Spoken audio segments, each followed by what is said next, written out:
नमस्कार, इझी कुकिंगमध्ये आपल्या सर्वांचं मनपूर्वक स्वागत। आज आपल्याला बासुंदी बनवायची आहे। त्यासाठी आपण इथे फुल क्रीम दूध घेतलेलं आहे 1.5 लिटर। आता ते आपल्याला तापवायला ठेवायचं। आता दूध आटवायचं म्हटलं म्हणजे आपल्याला पसरट भांड्याचा वापर करावा लागतो। उभं भांडं घेतल्यामुळे लवकर दूध आटत नाही आणि ओतू जातं। तसेच केव्हाही दूध तापवायचं असलं म्हणजे आपलं दुधाचं जे भांडं आहे ते ओलं करून घ्यायचं, त्यामुळे तळाशी दूध चिटकत नाही। आता या दुधाला चांगली उकळी आलेली आहे आणि वरती मलाई सुद्धा जमलेली आहे, तरी आपल्याला गॅस मोठाच ठेवायचा आणि चांगली उकळीच येऊ द्यायची। उकळतं दूध असलं म्हणजे लवकर आटून जातं आणि घट्टपणा आल्यानंतर त्याला जी साय आहे ती पण त्यात मिक्स होते। तशी आपली मलईदार बासुंदी तयार व्हायला मग वेळ लागत नाही। तर दूध चांगलं उकळत आहे। आता यामध्ये आपल्याला ड्रायफ्रूट्स लागतील, ते आपल्या आवडीनुसार घ्यायचे। आपण भाजून घेणार आहोत।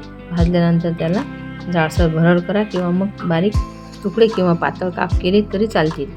आता इथे आपण अक्रोड घेतलेले आहेत, ते सुद्धा थोडे भाजून घेऊ। त्यानंतर पिस्ते सुद्धा थोडे भाजायचे आहेत।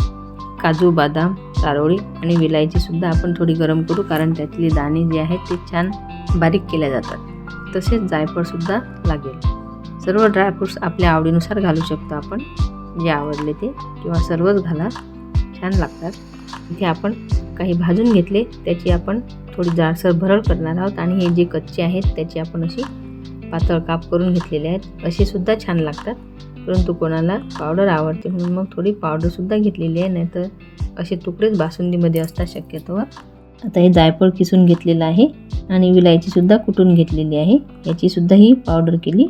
सर्व साहित्य आपण तयार करून घेतलं, भाजलेलं होतं त्याची सुद्धा पावडर केली। तर सर्व साहित्य एकत्र करायचं। काप करून घेतलेले वेगळे आहेत, तुम्हाला वाटलं तर यामध्येच टाकू शकता किंवा ते वेगळे ठेवू शकता।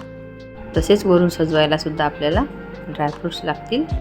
अशा प्रकारे आपले दोन्ही तयार आहेत। आज आपण सर्व एकत्र करूनच टाकून बघू। तर इथे विलायची पावडर, जायफळ पावडर हे सुद्धा यामध्येच घातलेलं आहे।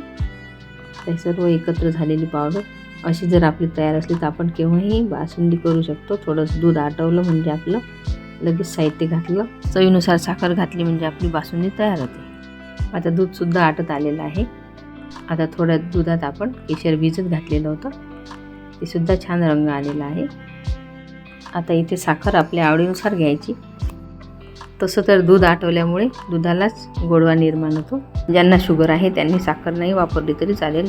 तर इथे आपल्या चवीनुसार 1 वाटी साखर घालायची। इथे दुधामध्ये आपण केशर सोबतच रंग सुद्धा घातलेला आहे, ते दुधामध्ये आता घालून घ्यायचं। आता जे दूध आपलं घट्ट झालं होतं ते साखर घातल्यामुळे परत पातळ झालं, तर परत गॅस मोठा करायचा आणि दुधाला उकळत ठेवायचं, त्यामुळे आपली बासुंदी परत घट्ट होईल। भिजवलेलं केशर सुद्धा घालून झालेलं आहे। कढईला दूध छान चिकटलेलं आहे, ते खरडून काढायचं। छान लच्छे निर्माण झालेले आहेत आपल्या बासुंदीमध्ये। केशरचा वास सुद्धा छान येतो आहे। आता त्यामध्ये आपण सर्व ड्रायफ्रूट्स जे एकत्र केलं होतं ते आपल्या आवडीनुसार घालून घ्यायचे। परत आपले जी साय चिकटली होती आपल्या कढईला ती सुद्धा काढून घेऊ। थंड झाल्यानंतर आपली बासुंदी आणखी घट्ट होईल। अशा प्रकारे आपली बासुंदी तयार झालेली आहे।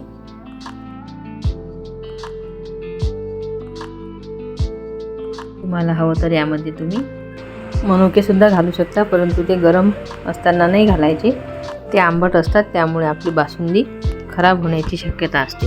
तुम्हाला जर गरम बासुंदीमध्येच घालायचे असेल तर त्यासाठी आपण जे दूध आटवतो त्यावेळेस 1-2 चमचे आपल्याला दही घालायचं असते। दही घातल्यामुळे आपलं दूध खराबही होत नाही, फ्रीजच्या बाहेरसुद्धा बासुंदी टिकून राहते।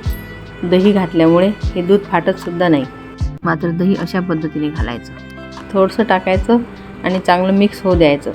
टाकल्यानंतर लगेच मिक्स करायचं। असं करत आपल्याला 2च चमचे दही घालायचं आहे, परंतु त्या 2 चमच्यामुळेच आपली बासुंदी एवढी छान टिकून राहते, शिवाय चवीला सुद्धा छान लागते। कढईला छान मलाई जमलेली आहे, ती आता आपण खरडून काढू आणि बासुंदीमध्ये मिक्स करू। अशा प्रकारे आपली दाटसर बासुंदी तयार झालेली आहे। सर्विंग बाउलमध्ये काढून घ्यायची आणि वरून ड्रायफ्रूट्सनी सजवायची। तुम्हाला जर आजची रेसिपी आवडली असेल तर व्हिडिओला लाईक, शेअर आणि कमेंट्स जरूर करा। व्हिडिओ बघितल्याबद्दल धन्यवाद। पुन्हा भेटू अशाच नवीन रेसिपीसोबत। तोपर्यंत नमस्कार।